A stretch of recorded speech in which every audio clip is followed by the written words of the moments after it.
ते सांग म्हटलंय. नंतर तुकोबाराने सांगितलं, देवाने सांगितलं तुकोबाराय आज माझी एक इच्छा आहे, तेवढी इच्छा तुम्ही पूर्ण करा. तुकोबाराय म्हटली हरकत नाही, तेव्हा काय इच्छा आहे? त्यावेळेस देवाने सांगितलं तुकोबाराय माझी अशी इच्छा आहे की तुम्ही माझ्याकडे काहीतरी मागावं, ही माझी इच्छा आहे.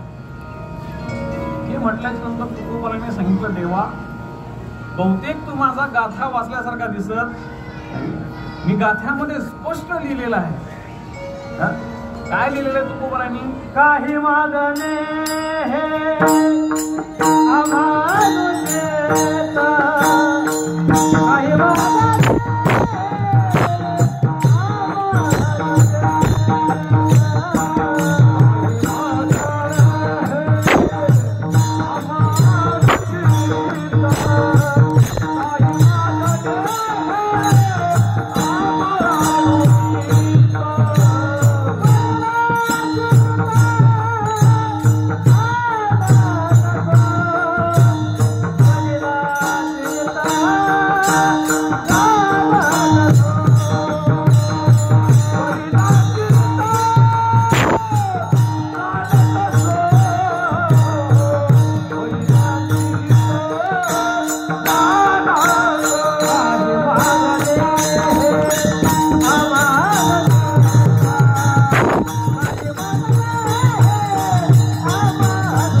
काही सांगितलं, देवा तू माझा गाथा वाचला नाही का?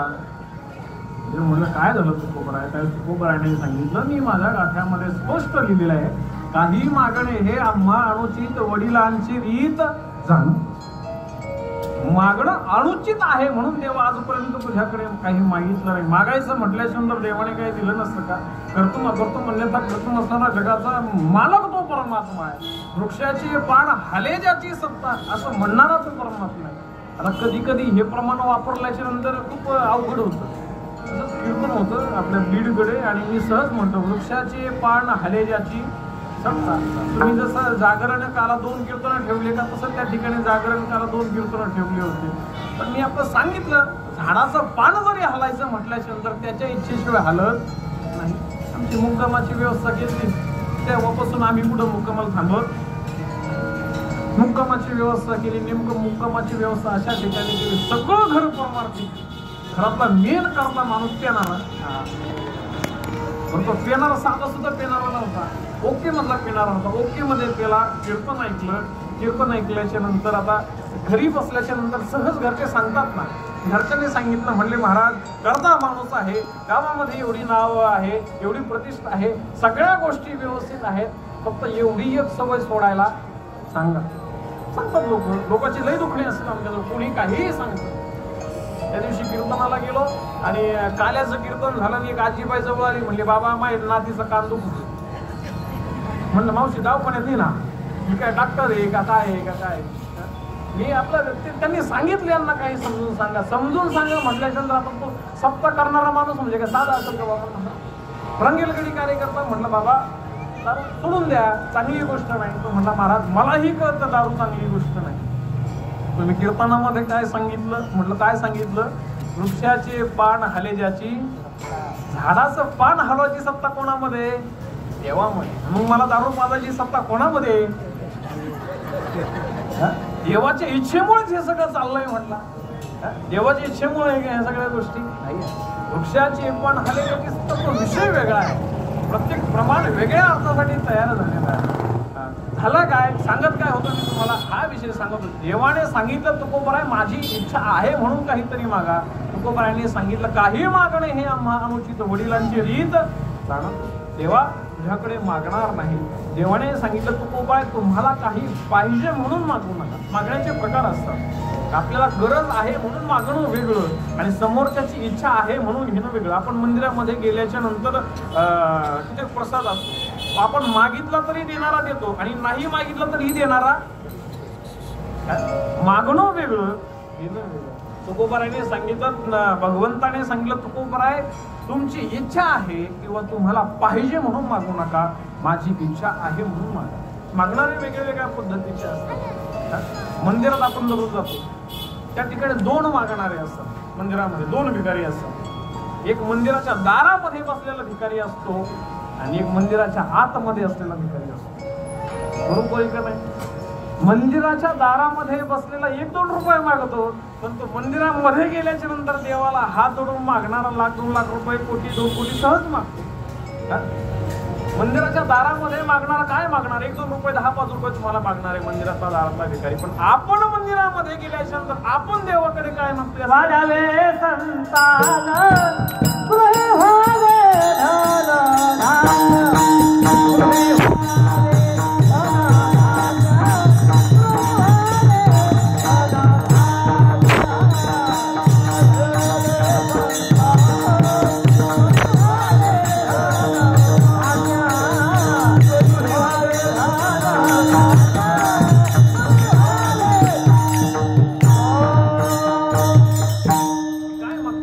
वाढावे संतान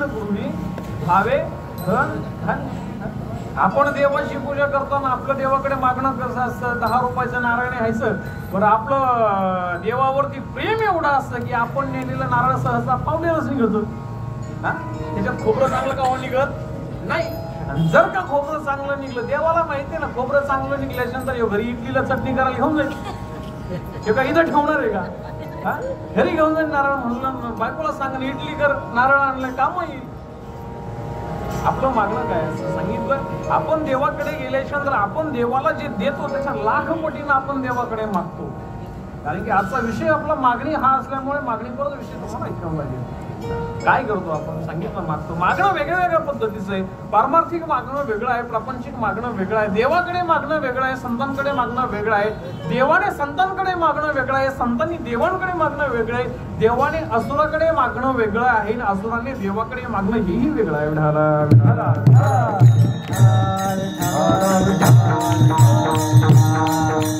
तुकोबाराने सांगितलं, देवा तुझी इच्छा आहे ना, मग सांग काय म्हणणं आहे. त्यावेळेस देवाने सांगितलं, तुकोबाराय माझी इच्छा आहे म्हणून तुम्ही माझ्याकडे काहीतरी मागा. देवाने सांगितलं ठीक आहे. तुकोबाराने सांगितलं ठीक आहे देवा मी मागतो. लक्षपूर्वक ऐका. देवाने तुकोबाराने सांगितलं, देवा ठीक आहे मी मागतो, परंतु मागताना देवा आणखीन एक गोष्ट लक्षामध्ये ठेव, मला पाहिजे म्हणून मी मागत नाही. काय? मला पाहिजे म्हणून मी मागत नाही, तुझी इच्छा आहे म्हणून मी मागतोय. देवाने सांगितलं हरकत नाही, माझी इच्छा आहे म्हणून मागा. काय पाहिजे सांगा, काय पाहिजे सांगा. हे मागितल्याच्या नंतर तुकोबाराने मागणं मागितलं अभंगाचं पहिलं चरण. हे दान दे गा देवा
सांगितल्याच्या नंतर जगदबंधने तुकोबरायांनी म्हटलं, देवा काय दे, हे ते दान देगा देवा तुझा विसरण व्हावा. देवा तुझा विसर व्हायला नाही पाहिजे. या ठिकाणी तुकोबरायांनी चकारार्थी शब्द वापरला, हेच पाहिजे. हट्ट तीन प्रकारचे असतात. बाल हट्ट असतो, स्त्री हट्ट असतो आणि राजहट्ट असतो. राजाने केलेला हट्ट हा प्रजेला पूर्ण करावा लागतो. स्त्रीने केलेला हट्ट हा लग्नाच्या आधी वडिलांना आणि लग्नाच्या नंतर पतीला पूर्ण करावा लागतो. आणि शेवट आहे बाल हट्ट, लहान मुलाने केलेला हट्ट मोठ्या भावाला किंवा आई वडिलांना पूर्ण करावा लागतो. तीन पद्धतीचा हट्ट असतो. या ठिकाणी तुकोबरायांनी चकार वापरला आहे. चकार म्हणजे काय, हेच पाहिजे, याच्या व्यतिरिक्त काहीही नको आहे. बरोबर आहे, हेच दे, काय दे, हेच दान दे का देवा, काय दे, हेच तुझा विसरण व्हावा, हेची दान दे का देवा. तेव्हा तुझा विसर होऊ नये हे पाहिजे. का पाहिजे त्याचं कारण सांगतो. होतं काय तुम्हाला सांगू, तुम्ही मी आपण सगळे एक आहोत. आपण प्रपंचामध्ये जीवन जगताना प्रपंचाचा नियम असा आहे की आपण प्रपंचामध्ये जीवन जगताना आपल्याकडे ज्यावेळेस धन येतं, पैसा येतो, संपत्ती येते, त्यावेळेस सहसा काय होतं सांगितलं, सहसा आपण देवाला विसरतो. झालं काय तुम्हाला सांगू का तुमच्या लक्षामध्ये. इंजिनियर होता, काम चालू होतं 25-30 माळ्याच्या बिल्डिंगचं. तर 25-30 माळ्याच्या बिल्डिंगचं काम चालू असताना तो इंजिनियर 25व्या माळ्यावरती होता आणि त्याच्या हाताखाली काम करणारा मुलगा होता का वामन बाबा, तो खाली ग्राउंड फ्लोअरला होता. तर 25व्या माळ्यावरून त्याच्या काहीतरी काम त्याला आठवलं त्या इंजिनियरला. आता त्यांनी 25व्या माळ्यावरून आवाज दिल्याच्या नंतर साहजिक आहे खाली आवाज पोहोचणार नाही, पोहोचणार. 25व्या माळ्यावरून त्यांनी 4-5 वेळेस आवाज दिला, आवाज पोहोचला. तर शेवटी इंजिनियर काहीतरी डोकं लावावं म्हणून त्याने काय केलं, खिशामध्ये 10 रुपयाचा ठोकळा होता आणि तो 10 रुपयाचा ठोकळा काढला आणि वरून फेकून त्याला मारला. तो 10 रुपयाचा ठोकळा मारल्याच्या नंतर, आता 10 रुपयाचा ठोकळा लागल्याच्या नंतर त्यांनी काय लागलं, कुठे लागलं हे नाही पाहिलं, काय लागलं हे पाहिलं. त्याच्या लक्षामध्ये आला 10 रुपयाचा ठोकळा लागला. ठोकळा लागल्याच्या नंतर तो कुठून आला हे नाही पाहिलं, घेतला आणि खिशामध्ये टाकला. इंजिनियरला वाटलं हरकत नाही. इंजिनियरने पुन्हा दुसरा ठोकळा फेकला, दुसरा उचलला, खिशामध्ये टाकला, तिसरा फेकला, तिसराही उचलला, खिशामध्ये टाकला, चौथा फेकला, चौथाही लागला, चौथाही उचलला, खिशामध्ये टाकला. शेवटी आता तो इंजिनियर म्हणजे ते काय गावाकडे म्हशी वरवणार कोण आहे, उगाच थोडी इंजिनियर झालेला आहे. शेवटी त्या इंजिनियरने बारीक एक खडीचा तुकडा घेतला, दगडाचा तुकडा घेतला आणि वरून फेकून मारला. जसा दगड लागला तसं त्याने वरती पाहिलं, कोण आहे रे म्हटला. लक्ष कुठं गेलं, वरती गेलं. इंजिनियर कोण आहे सांगितलं, देव आहे. खाली काम करणारा व्यक्ती कोण आहे सांगितलं, तुम्ही आणि मी आहे. आणि आपल्या जीवनामध्ये सुखरूपी ठोके टाकणारा कोण आहे सांगितलं, देव आहे. होतं काय, आपण जीवन जगताना तो देव काय करतो, आपल्या आयुष्यामध्ये सुखरूपी ठोकळे टाकतो. आणि सुखरूपी ठोकळे देवाने आपल्या आयुष्यामध्ये टाकल्याच्या नंतर होतं काय, आपल्याला देवाची आठवण येत नाही. येते का सुख आल्याच्या नंतर देवाची आठवण येत. मुलगा झाला, आठवण येते का देवाची, नाही येत. फ्लॅट घेतला, आठवण येते का देवाची, नाही येत. म्हणतं का देवाच्या कृपेने फ्लॅट झाला, मी मेहनत केली म्हणून फ्लॅट झाला, मी मेहनत केली म्हणून सगळ्या गोष्टी झाल्या. माणूस मी म्हणण्यामध्ये सतत आयुष्य खर्च करतो. शेवटी देवाच्या लक्षामध्ये येतं, याच्या जीवनामध्ये कितीही सुखाचे ठोके टाकले तरी याला आपली आठवण येत नाही. तो परमात्मा काय करतो सांगितलं, चतुरातू शिरोमणी गुण लावण्याशी. चतुराचा शिरोमणी येतो, तो काय करतो सांगितलं, तो परमात्मा आपल्या जीवनामध्ये एक दुःखरूपी दगड टाकतो. आणि एक दुःखरूपी दगड टाकल्याच्या नंतर काय होतं, आपलं जीवनामध्ये दुःख आल्याच्या नंतर कोणाची आठवण होते आपल्याला, कोणाची होते, देवाची होते. आपण कोणाचा धावा करतो, देवाचा करतो. घरातल्या एखाद्या व्यक्तीचा ऍक्सिडेंट झाला, आपल्याला फोन आला, तुमच्या घरातल्या व्यक्तीचा ऍक्सिडेंट झालाय, तुम्ही डॉक्टरला फोन करता की आधी देवाजवळ जाऊन हात जोडता की देवा काहीही कर पण त्याच्या केसाला धक्का लावू दे नको. कोणाचा धावा करतो आपण, देवाचा धावा करतो. तुकोबरांनी सांगितलं, देवा जीवनामध्ये सुख आल्याच्या नंतर होईल काय सांगितलं, ह्या प्रापंचिक लोकांचं मी सांगत नाही. प्रापंचिक लोकांचं ठरलेलं आहे, त्यांना तुझी आठवण येणार नाही. परंतु देवा या कलियुगामध्ये मानव म्हणून मला जन्माला दिलास ना, एक काम कर देवा, तुझा विसर होऊ देऊ नकोस, हेच मला देवी झालं.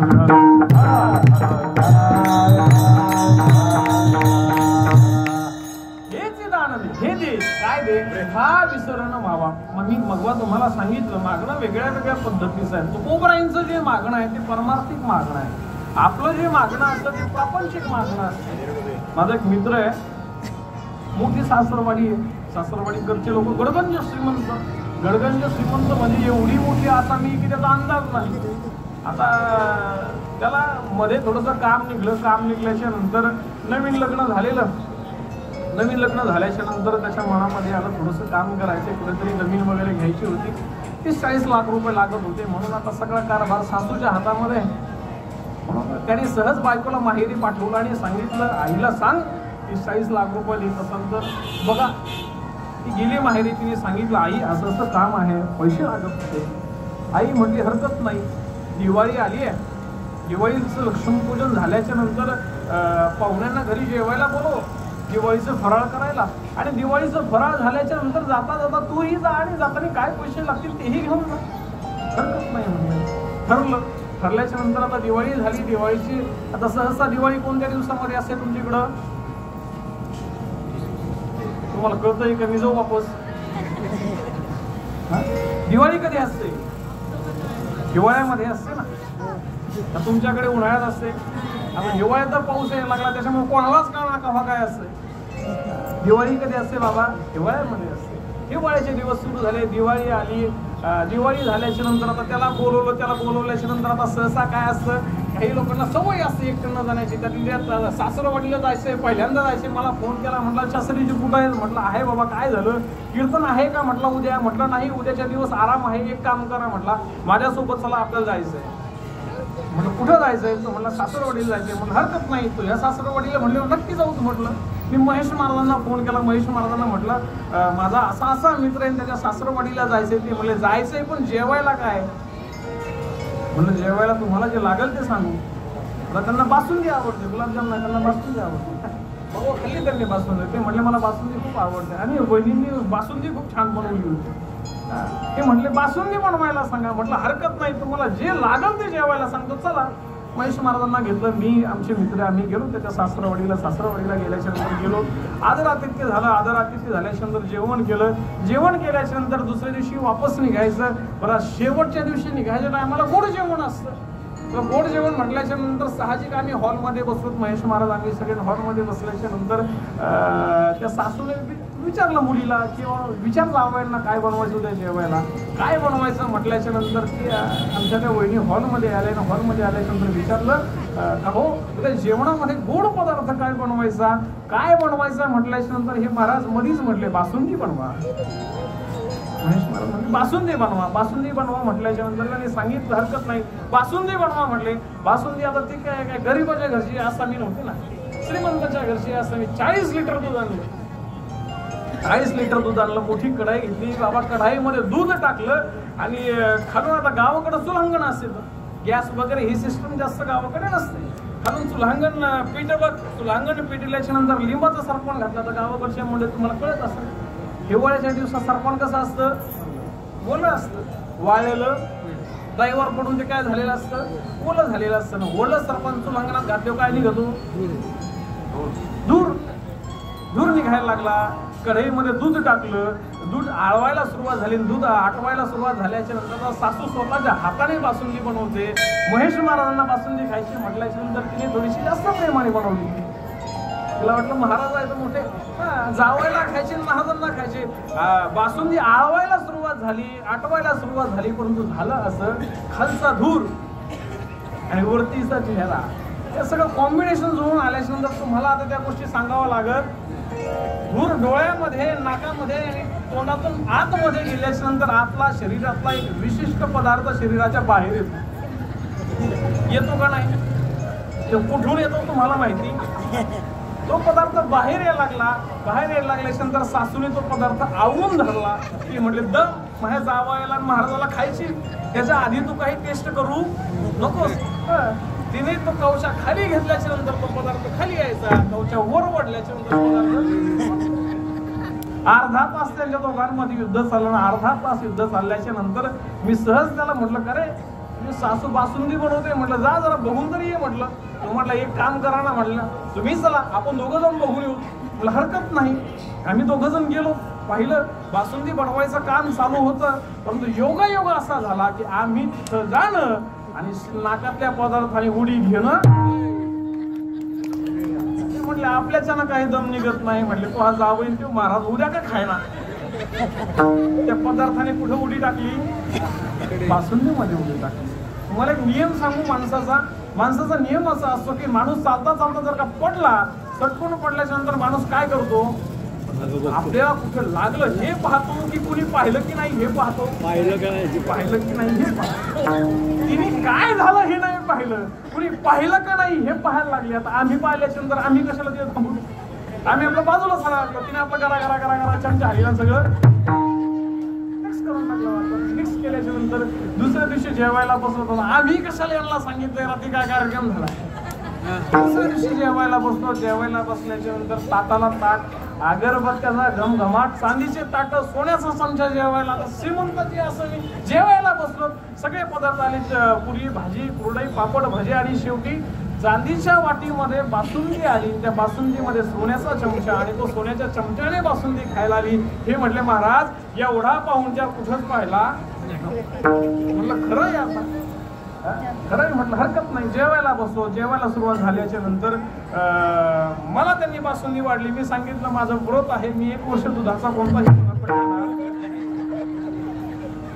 कशाला खायचा 1 वर्ष म्हटलं मी कोणताही दुधाचा पदार्थ खात नाही म्हटलं माझं व्रत आहे. माझी आजी वारली मेली नाही तरी म्हटलं माझी आजी वारली मला खायचंच नाही म्हटलं हरकत नाही.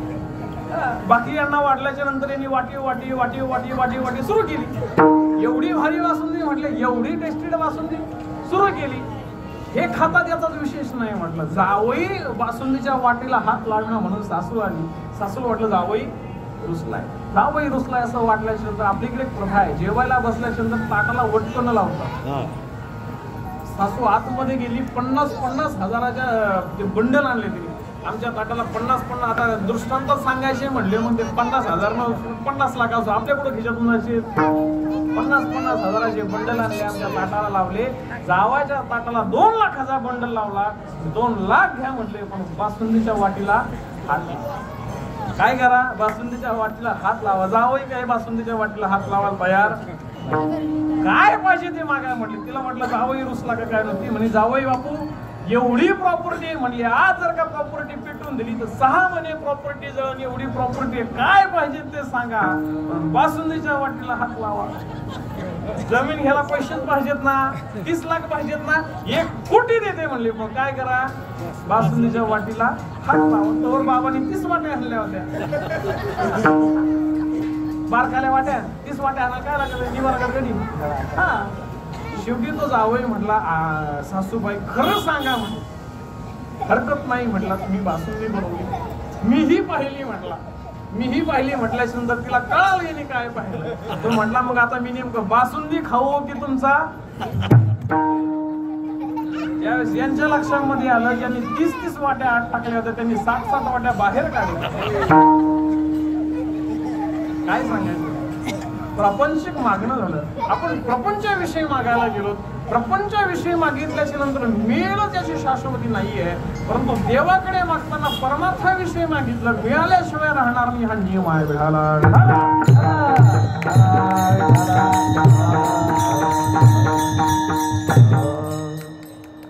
त्यांनी ऍडव्हान्स मध्ये आधीच वहिनींना सांगितलंय म्हणलं कीर्तन संपल्याच्या नंतर परत आम्हाला बासुंदी बनवून ठेवा जाताना तेवढी पिऊन जा. मागणं वेगळ्या पद्धतीचं आहे. परमार्थिक मागणं वेगळं आहे प्रापंचिक मागणं वेगळं आहे. मी तुम्हाला सुरुवातीला सांगितलं देवाचं संतांकडे मागणं वेगळं आहे. अभंगामधून आज तुकोबराय संतांकडे मागताय की तुकोबराय तुम्ही माझ्याकडे काहीतरी मागा हे देवाचं संतांकडे मागणं आहे. संतांचं देवांकडे असलेलं मागणं तुकोबरायांचं मागणं तुम्ही ऐकलं. तुकोबराय देवाकडे काय मागतायत देवा हेची दान दे का देवा तुझा विसरण व्हावा हे संतांचं देवाकडे मागणं आहे. देवाने तुकोबरायाकडे मागितलं हे देवाचं संतांकडे मागणं झालं. आता देवाचं आसुराकडे मागणं मी तुम्हाला सांगतो झालं काय बलिराजाने 99 अश्वमेध यज्ञ पूर्ण केले. हे 99 अश्वमेध यज्ञ पूर्ण केल्याच्या नंतर 100वा अश्वमेध यज्ञ सुरू झाला. देव कुणाकडे मागतो ते लक्षामध्ये ठेवा. 100वा अश्वमेध यज्ञ सुरू झाला. 100वा अश्वमेध यज्ञ सुरू झाल्याच्या नंतर सगळ्यात मोठी भीती वाटली कोणाला इंद्रदेव.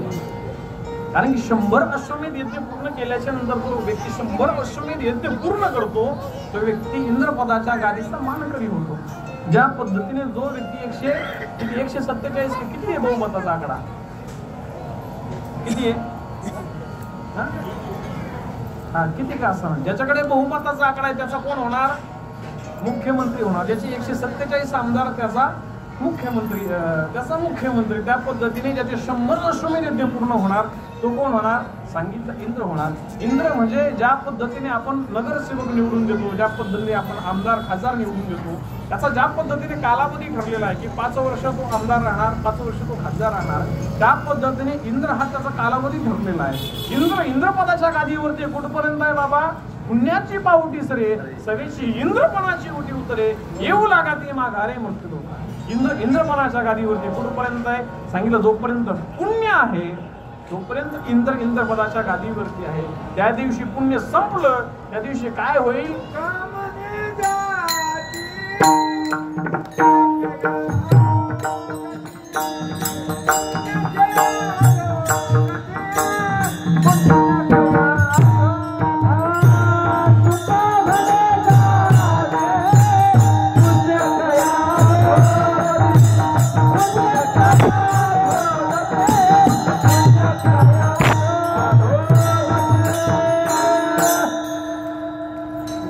ज्याची पुण्यक्षय अधोगती पुण्याचा क्षय होणं म्हणजे पुण्य संपणं आणि पुण्य संपल्याच्या नंतर काय होणं सांगितलं अधोगतीला जाणं तुम्हाला सांगू का इंद्र जोपर्यंत पुण्य आहे तोपर्यंत इंद्रपदाच्या गादीवरती आहे इंद्राचं पुण्य संपल्याच्या नंतर तो इंद्र तुमच्या दारातला कुत्राही होऊ शकतो तुमच्या दारातला बैलही होऊ शकतो याच्यामध्ये काहीही फरक नाही किंवा काहीही संशय नाहीये इंद्रपदाच्या गादीवरती कुठपर्यंत आहे सांगितलं जोपर्यंत पुण्य आहे तोपर्यंत इंद्रपदाच्या गादीवरती आहे आज इंद्राला भीती वाटली की याने 100 अश्वमेध यज्ञ पूर्ण केल्याच्या नंतर एक आसुर इंद्रपदाच्या गादीवरती बसेल म्हणून तो भगवंताकडे गेल्याच्या नंतर भगवंताला सांगितलं देवा असा विषय आहे तुम्हाला काहीतरी करावं लागेल देवाचं ठरलेलं आहे देव काय करतो सांगितलं देव अवतार घेतो कोणासाठी घेतो सांगितलं भक्तासाठी घेतो कसे घेतो सांगितलं देव भक्ताने इच्छा केली त्या पद्धतीने घेतो देव कसा आहे सांगितलं देव एक आहे परंतु एक असणारा परमात्मा काय करतो सांगितलं ज्या पद्धतीने भक्त इच्छा करतो त्या पद्धतीने भगवंत अवतार घेतो अनंत अवतार घेसी देवाने किती अवतार घेतले सांगितलं अनंत अवतार घेतले कसे घेतले सांगितलं भक्ताने इच्छा केली त्या पद्धतीने त्या ठिकाणी देवाने अवतार देवाने वामन अवतार घेतला वामन अवतार घेतल्याच्या नंतर देव बळीच्या दारामध्ये गेले बळीच्या दारामध्ये गेल्याच्या नंतर सकाळचा प्रसंग आहे बळीची सकाळची पूजा उरकल्याच्या नंतर सूर्याला बळी अर्घ देते सूर्याला अर्घ देताना बळीने पाहिलं सूर्यामध्ये जेवढं तेज आहे तेवढं तेज असणारा एक ब्राह्मण आपल्याकडे चालत येतो वय लहान आहे 8-9 वर्षाचं वय आहे हातामध्ये कमंडलू आहे खांद्यावरती जाणवं आहे मुंगोट लावलेली आहे परंतु चेहऱ्यावरती तेज एवढे कारण की तेज वेगळे परमार्थिक तेज वेगळं असतं कापसे बाबांचा चेहरा बघा तुमच्या बामण बाबांचा चेहरा बघा अमृताश्रम महाराजांचा चेहरा बघा ह्या सगळ्या मंडळींचा चेहरा बघा परमार्थ करणाऱ्या व्यक्तीच्या चेहऱ्यावरचं तेज वेगळं असतं त्यांना पावडर लावायची गरज मेकअप करायची गरज नॅचरली त्यांच्या चेहऱ्यावरती परमार्थाचं तेज असतं आणि परमार्थिक प्रपंचिक व्यक्तीचं बघा परमार्थ करणारा 70 वर्षाचा म्हातारा आणि प्रपंच करणारा 70 वर्षाचा म्हातारा दोघं बाजूला उभा करा दोघांमधला चेहऱ्याचा फरक पाहिल्याच्या नंतर तुमच्या लक्षामध्ये येईल कोण परमार्थिक आहे कोण प्रपंचिक आहे देवाच्या चेहऱ्यावरती तेज आहे ते तेज पाहिल्याच्या नंतर बळीच्या लक्षामध्ये आलं कोणीतरी वेगळा दिसतोय बळीने येऊ दिलं विचारलं कुठं चाललात तुम्ही कोणाकडे जायचंय त्यावेळेस देवाने सांगितलं बळी म्हणून कोणीतरी राजा आहे त्याच्या घरी यज्ञ चालू आहे त्या यज्ञामध्ये जायचं त्यावेळेस भगवान त्या बळीने सांगितलं ज्या बळीच्या यज्ञामध्ये तुम्ही चाललात ना तो बळी मी आहे काय झालं काय पाहिजे म्हटल्याच्या नंतर त्या ठिकाणी सांगितलं बळीकडे काहीतरी मागायचंय म्हटल्याच्या नंतर विचारलं काय मागायचंय सांगा मी द्यायला समर्थ आहे कारण की तुमच्या एवढा तेजस्वी ब्राह्मण मी आजपर्यंत पाहिला नाही काय पाहिजे सांगा मी देतो कोण म्हणतोय बळी म्हणतोय काय पाहिजे म्हटल्याच्या नंतर देवाने सांगितलं देणार हे मला कळतंय हे मला माहिती आहे परंतु एक गोष्ट करावा लागेल. काय करावी लागेल? देण्याच्या आधी संकल्प करावा लागेल. संकल्प करून द्यावा लागेल. कसं मी घेणार? बरी म्हटलं हरकत नाही. संकल्प करायचा ना, मी संकल्प करतो. काय पाहिजे ते मागा. हातामध्ये कमंडलू घेतलं, कमंडलूचं पाणी बळी हातामध्ये घेणार. एवढ्यामध्ये असुराचे जे गुरु आहेत, काय नाव आहे त्यांचं? शुक्राचार्य. शुक्राचार्य आले. शुक्राचार्याने विचार केला, ज्या अर्थी एवढं शब्दामध्ये बांधून घेतोय त्या अर्थी हा सर्वसामान्य असणार. शुक्राचार्याने डोळे बंद करून अंतर्ज्ञानानं पाहिलं. त्यांच्या लक्षामध्ये आलं हा साक्षात भगवान विष्णू आहे. त्यांनी सांगितलं, बरी दान देऊ नकोस, हा दुसरा तिसरा कोणी नाही, हा मागणारा साक्षात जगाचा मालक भगवान विष्णू आहे. बळीने सांगितलं, गुरुजी आज तुम्ही काही जरी म्हटले तरी सुद्धा मी दान देणार. का देणार? बळीने सांगितलं, संबंध विश्व ज्याच्या समोर हात पसरतय तो जगाचा मालक आज माझ्या समोर हात पसरून उभा आहे. मी दिल्याशिवाय राहणार त्यांनी काही मागू द्या, मी द्यायला तयार आहे. तो जगाचा मालक आहे. जग त्याच्या समोर हात पसरतय, तो माझ्या समोर हात पसरून उभा आहे ना, मी त्याला देणार आहे. विचारलं काय पाहिजे? त्याने संकल्प करायला सांगितला. बळी ऐकायला तयार नाही. हातामध्ये पाणी घेतलं. शुक्राचार्यांच्या लक्षामध्ये आलं की हातामध्ये पाणी घेऊन संकल्प सोडला तर काय होईल? अनर्थ होईल. म्हणून शुक्राचार्यांनी काय केलं, त्या कमंडलूचं जे तोंड असतं ना, ज्या पाणी बाहेर येतं त्याच्यामध्ये सूक्ष्म रूपाने प्रवेश केला आणि छिद्रच बंद केलं. पाणीच आलं नाही तर संकल्प करणार नाही. पाणी येणं म्हणून बळीने काडी घेतली आणि त्या काडीने काय केलं? छिद्र मोकळ करण्याचा प्रयत्न केलं. त्या छिद्रामध्ये शुक्राचार्य सूक्ष्म रूप घेऊन बसले होते. ती काडी जशी आतमध्ये घातली तशी शुक्राचार्यांच्या डोळ्यामध्ये गेली. शुक्राचार्यांचा डोळा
काडी डोळ्यामध्ये गेल्याच्या नंतर काय झालं सांगितलं. शुक्राचार्यांचा डोळा फुटला. शेवटी त्यांनी विचार केला, त्याला वाटोळं करून घ्यायचंय ना, करून घे नका. शुक्राचार्य बाजूला झाले. हातामध्ये पाणी घेतलं. संकल्प केला. काय पाहिजे?